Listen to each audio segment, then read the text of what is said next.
और कौन बनेगा मुख्यमंत्री? राजस्थान में, मध्य प्रदेश में, छत्तीसगढ़ में हमारे साथ राजनीतिक विश्लेषक अमिताभ तिवारी मौजूद हैं, वरिष्ठ पत्रकार गिरिजा शंकर जी हैं।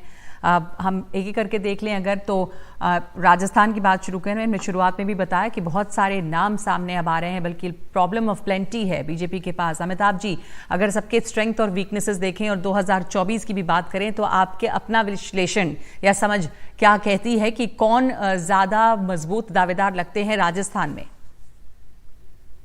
देखिए, राजस्थान में आपने जो आंकड़े दिखाए उसके हिसाब से सबसे ज्यादा एमएलए जो जीते हैं वो तो वसुंधरा राजे कैंप के हैं, नंबर वन। महिला वोट की चर्चा बहुत हो रही है, प्रधानमंत्री जी ने भी अपने भाषण में इसका उल्लेख किया। इन तीनों राज्यों में से मुझे लगता है कहीं ना कहीं एक राज्य में तो महिला सीएम भाजपा को बनाना पड़ सकता है, जी। 2024 को ध्यान में देखते हुए, क्योंकि हर जगह 5% 10% महिला वोट एक्स्ट्रा पड़ रहा है बीजेपी को, कटिंग अक्रॉस कास्ट लाइंस। तो उस हिसाब से वसुंधरा राजे, मुझे लगता है उनका थोड़ा पल्ला भारी है वहां पर। थोड़ी उनकी बात तो दावेदारी एकदम, मजबूत लग रही है। जी हाँ, जी जी, महिला। आपको क्या लगता है गिरिजा जी? जी बिल्कुल, मैं सही सही मान रहा हूं मैं कि उनका आकलन बिल्कुल सही है। और वैसे भी जो है वसुंधरा राजे जो है वो जितने भी और नेता हैं उनसे ज्यादा जनाधार, ज्यादा उनका सपोर्ट बेस है और ज्यादा अनुभवी हैं। तो हो सकता है कि उनके नाम पर बात बन जाए। बाकी भी गजेंद्र सिंह शेखावत हैं, दिया कुमारी हैं, बाबा बालकनाथ एक नया चेहरा है, लेकिन ये है कि ज़रूर कि काफ़ी युवा हैं। और इस तरह क्या ये बदलाव या ये रिस्क लेगी अभी बीजेपी बदलाव की? ये तमाम बातें भी चल रही हैं, पर ये भी बात हमेशा देखी गई है कि बीजेपी सरप्राइज कर देती है। अक्सर जो नाम चलने लग जाते हैं वहाँ नहीं और कहीं और नया चेहरा सामने आ जाता है। तो ये गुंजाइश तो बनी हुई है, सब लोग कहते हैं। अमिताभ जी, आपको क्या लग रहा है? तो देखिए, क्या पता इस बार सरप्राइज हो कि जो सबसे एक्सपेक्टेड नाम है वही आ जाए, क्योंकि लोग ये सोच रहे हो कि भाई इसका नाम तो आएगा नहीं। That is number one. जा और जहां तक जी। बाबा बालकनाथ जी की बात आपने करी है, सी देखिए, बाबा बालकनाथ को बनाने से मैसेज जो है इसका गलत जा सकता है, इन द सेंस कि हिंदुत्व का मैसेज जाएगा, जबकि ये जीत हिंदुत्व की है नहीं। तो 2024 से पहले जब आप युवा, किसान, महिला, आर्थिक दृष्टि से भारत। हाँ, ये मैसेज गलत जा सकता है, क्योंकि प्रधानमंत्री ने एक बार आकर दोबारा से भी कल कहा, बल्कि उन्होंने तो कास्ट की परिभाषा भी एक नई दी और कहा कि मेरे लिए तो 4 जातियां हैं और उसमें महिला हैं, किसान हैं, युवा हैं और गरीब हैं। तो ये बात जब वो कहते हैं तो जाहिर सी बात है कि अगर वो बाबा बालकनाथ को आगे करते हैं तो एक अलग मैसेज जाता है। गिरिजा जी, आपका इस पे क्या लगता है कि क्या बीजेपी राजस्थान में कम से कम लोकसभा में वो अपना पुराना जो उसका पिछला रिकॉर्ड इसको दोहराना चाहे तो वैसे में मजबूत दावेदारी जो एक्सपेक्टेड नाम है उसी पर वो दांव लगाएगी, क्योंकि 25 सीटें जीतने का जो लक्ष्य है उसका लोकसभा में और कम ही समय बचा है चुनाव में? नहीं, देखिए, मुख्यमंत्री नया जो बनेगा उसका 24 के से कोई संबंध नहीं है। आप देखेंगे कि 18 के चुनाव में इन तीनों राज्यों में कांग्रेस की सरकारें थी और उसके बाद 19 के चुनाव में लोकसभा में उनको पार्टी को पूरी सीटें मिल गई थी। तो मुख्यमंत्री के सभा के चुनाव को मैं नहीं देखता। ये जरूर है कि जो राजस्थान की परिस्थितियां हैं, राजस्थान में जिस तरह का सिर्फ फुटबॉल कांग्रेस में हमने देखा, बीजेपी कम से कम वैसा नहीं चाहेगी कि उसके नए सरकार में इस तरह की कोई स्थिति बने। तो यहाँ पर कोई इस तरह की स्थिति बन सकती है अगर वसुंधरा राजे के नाम पर सहमति बनती है तो? अमिताभ जी, जो सिर्फ फुटबॉल की बात कर रहे हैं, गिरिजा जी, जो हमने कांग्रेस के खेमे में देखा, पर बीजेपी में भी ऐसा नहीं है कि कहीं कोई इन फाइटिंग नहीं थी और वो खींचतान हो सकती है यहाँ पर भी? देखिए, 2 जो सबसे बड़े कॉम्पिटिटर थे वो चुनाव हार गए, सतीश पूनिया जी और राजेंद्र राठौर जी। गजेंद्र सिंह शेखावत केंद्रीय राजनीति में अभी हैं, वहीं पे मुझे लगता है अभी कुछ दिन और उनको, क्योंकि जाट सीएम किसी ने अभी तक बनाया नहीं है, ये एक अलग एंगल है।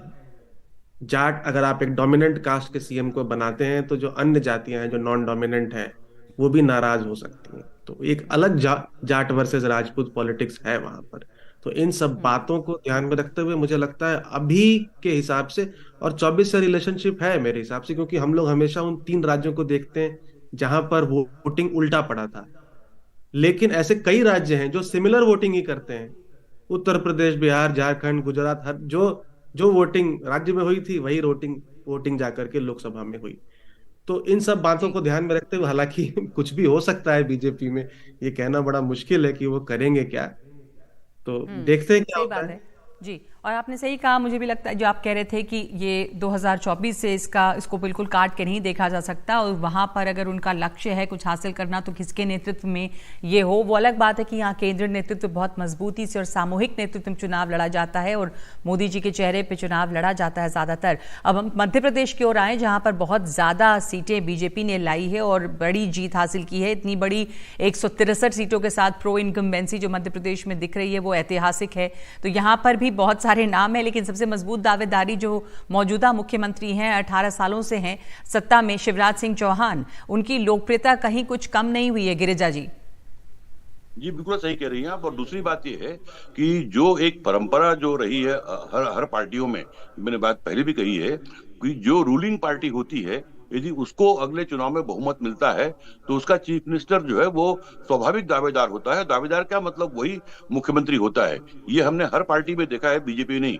बीजेपी में भी मोदी जी और रमन सिंह जी और शिवराज सिंह लगातार जो मुख्यमंत्री बनते रहे, सिर्फ इसलिए कि उनके मुख्यमंत्री रहते हुए पार्टी को अगले चुनाव में बहुमत मिला। दूसरा, मैं नहीं समझता कि किसी और नाम पर विचार करने की मध्य प्रदेश में कोई जरूरत है, क्योंकि कोई वजह नहीं है कि मुख्यमंत्री के रूप में शिवराज सिंह को बदला जाए। दूसरी ये बात जो आई है वो इसलिए आई है कि चुनाव के दौरान उनको थोड़ा किनारे किए जाने की चर्चा खूब रही, जबकि मैं इस चर्चा से सहमत नहीं हूं।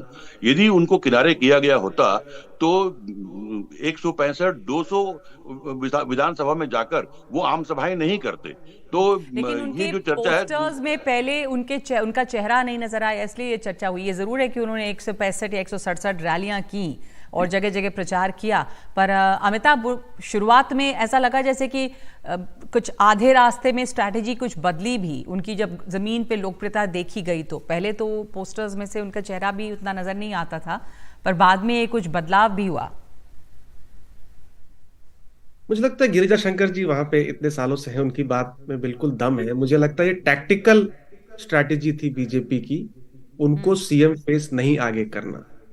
जस्ट जो लोग नाराज थे, कुछ लोग नाराज थे, भाजपा के भी सपोर्टर शिवराज जी से नाराज थे, यानी डिसइल्यूजनमेंट था, फटीक था, एक नया चेहरा ढूंढ रहे थे। तो उनको आगे नहीं रख के शुरू शुरू में एटलीस्ट उन लोगों को बीजेपी ने अपने पाले में रखा कि भाई ठीक है, चलो हम आपका फीडबैक ले रहे हैं, हम इनको सीएम कैंडिडेट नहीं डिक्लेयर कर रहे हैं, चुनाव के बाद देखेंगे क्या होता है। तो वो वोटर जो है वो बीजेपी में ही रह गया। और शिवराज सिंह की दावेदारी जो है वो इसलिए मजबूत है क्योंकि यहाँ पे एक ओबीसी एंगल आता है। आप जितने भी चीफ मिनिस्टर कैंडिडेट्स का नाम बता रहे हैं उसमें प्रहलाद पटेल जी को छोड़ करके कोई उतना बड़ा ओबीसी लीडर नहीं है, और बीजेपी के आज एक भी ओबीसी सीएम नहीं है शिवराज सिंह चौहान को छोड़ करके। इसीलिए बनेगा तो कोई ओबीसी लीडर ही बनेगा, कोई ब्राह्मण, कोई ठाकुर मेरे हिसाब से वहां बन नहीं सकता। ज्योतिरादित्य सिंधिया की इस समय उनका कुछ असर देखा गया ग्वालियर में के इलाकों में, तो ज्योतिरादित्य सिंधिया का भी नाम चल रहा है गिरिजा जी, पर क्या रियली असर दिखा है ज्योतिरादित्य सिंधिया फैक्टर था भी कुछ ग्राउंड पे? नहीं, मुझे लगता है कि जो उनके जो सपोर्टर जो थे विधायक जो कांग्रेस छोड़कर बीजेपी में आए थे, उसमें से कुछ को टिकट नहीं मिली और कुछ चुनाव हार गए, तो उसको बहुत असरदार के रूप में नहीं देखते। मैं दरअसल देख रहा हूं राजस्थान, मध्य प्रदेश और छत्तीसगढ़, इन तीनों राज्यों की स्थितियां थोड़ी अलग अलग है।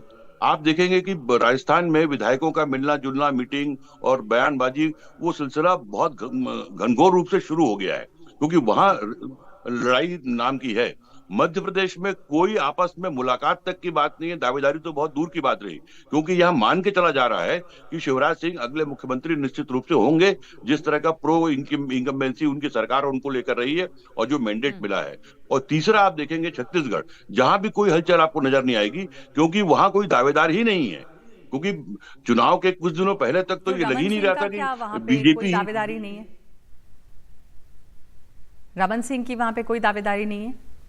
नहीं, मैं इसलिए बोल रहा हूं क्योंकि वहां पर चुनाव के 1 महीने पहले तक ये किसी को अंदाज ही नहीं था कि सरकार भी बीजेपी बना सकती है और मुख्यमंत्री चुनने की नौबत आ सकती है।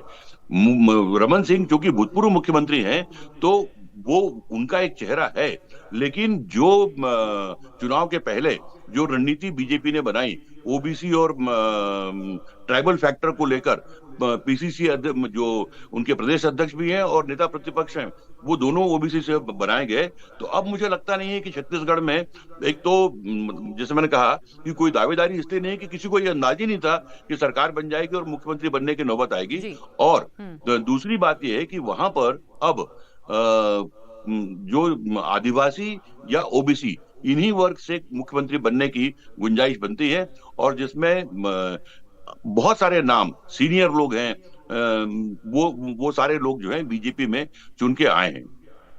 जी जी, धन्यवाद आपका गिरिजा जी। आपने बताया, आप दोनों ने अपना अपना विश्लेषण किया कि मुख्यमंत्री कौन बन सकता है। मध्य प्रदेश में ये लगता है कि शिवराज जी जो हैं वो वापस रहेंगे, दावेदारी उनकी मजबूत है, मुख्यमंत्री थे, उनके नेतृत्व में चुनाव जीता गया। बहुत शुक्रिया आपका अमिताभ जी और गिरिजा जी हमारे साथ जुड़ने के लिए। लेकिन एक और राज्य जहाँ पे आज हुई है काउंटिंग, मिजोरम की बात करेंगे इस ब्रेक के बाद।